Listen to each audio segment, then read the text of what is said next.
రాజమహేంద్రవరం స్థానిక ఆవరోడ్డులో ఉన్న వాంబే గృహాల వద్ద సాంప్రదాయ ఆధ్యాత్మిక అన్నదాన సేవా ట్రస్ట్ ఆధ్వర్యంలో ఘనంగా ఉచిత సామూహిక శ్రీనివాస కళ్యాణం నిర్వహించారు.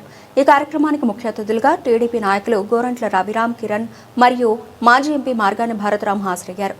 కార్యక్రమ నిర్వాహకులు కుంచిపూడి సతీష్ శర్మ ఆధ్వర్యంలో వెంకట్రావు సహకారంతో ఈ కార్యక్రమం ఘనంగా నిర్వహించారు. ఈ సందర్భంగా సతీష్ శర్మ మాట్లాడుతూ తమ సాంప్రదాయ ఆధ్యాత్మిక అన్నదాన సేవా ట్రస్టును వెంకట్రావు సహకారంతో ఏర్పాటు చేశామని, ఈ ట్రస్ట్ ఆధ్వర్యంలో 108 శ్రీనివాస కళ్యాణాలు ఉచితంగా నిర్వహించాలని తలచి మొట్టమొదటి కళ్యాణం వాంబే గృహాల వద్ద శనివారం రాత్రి నిర్వహించామని, ఈ కార్యక్రమానికి 16వ వార్డు ఫ్రెండ్స్ సర్కిల్ తమ తోడ్పాటును అందజేశారని వారికి కృతజ్ఞతలు తెలియజేస్తున్నామన్నారు.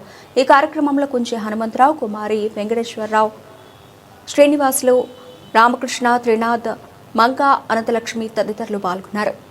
జై శ్రీమన్నారాయణ. జై శ్రీమన్నారాయణ. ఓ నమో వెంకటేశాయ. మన రాజమహేంద్రవరంలో సాంప్రదాయ ఆధ్యాత్మిక అన్నదాన ట్రస్ట్ వారి ఆధ్వర్యంలో 108 కళ్యాణాలు చేయాలని సత్సంకల్పంతో నిర్వహిస్తున్నటువంటి మొట్టమొదటి కళ్యాణము ఈ యొక్క రాజమహేంద్రవరంలోని ఆవా జంక్షన్లో ఉన్నటువంటి వాంబే గృహాల మధ్యలో ఈ యొక్క కళ్యాణాన్ని ఈరోజు నిర్వహించడం జరుగుతోంది.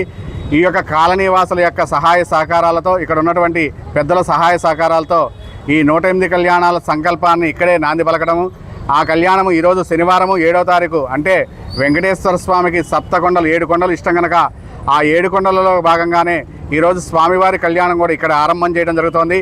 ఇలాగే కళ్యాణాలని 108 కళ్యాణాలని చేయాలని మా యొక్క సంకల్పము.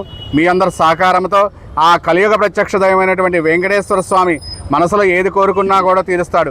అటువంటి మహాన్మతమైనటువంటి వెంకటేశ్వర స్వామి కళ్యాణం ఈరోజు అత్యంత వైభవపేతంగా జరుగుతోంది. ఇలాగే మున్ముందు ఎన్నో 108 కళ్యాణాలని ఈ యొక్క రాజమహేంద్రవరం అలాగే చుట్టుపక్కల గ్రామాల్లో కూడా నిర్వహించాలని ఆధ్యాత్మిక భావంతో మన యొక్క సాంప్రదాయాన్ని, మన యొక్క ధర్మాన్ని, హిందూ ధర్మాన్ని కూడా పెంపొందించాలనే యొక్క ఉద్దేశంతో ఈ యొక్క కార్యక్రమాన్ని నిర్వహిస్తున్నాం.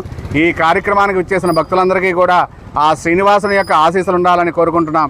జై శ్రీమన్నారాయణ.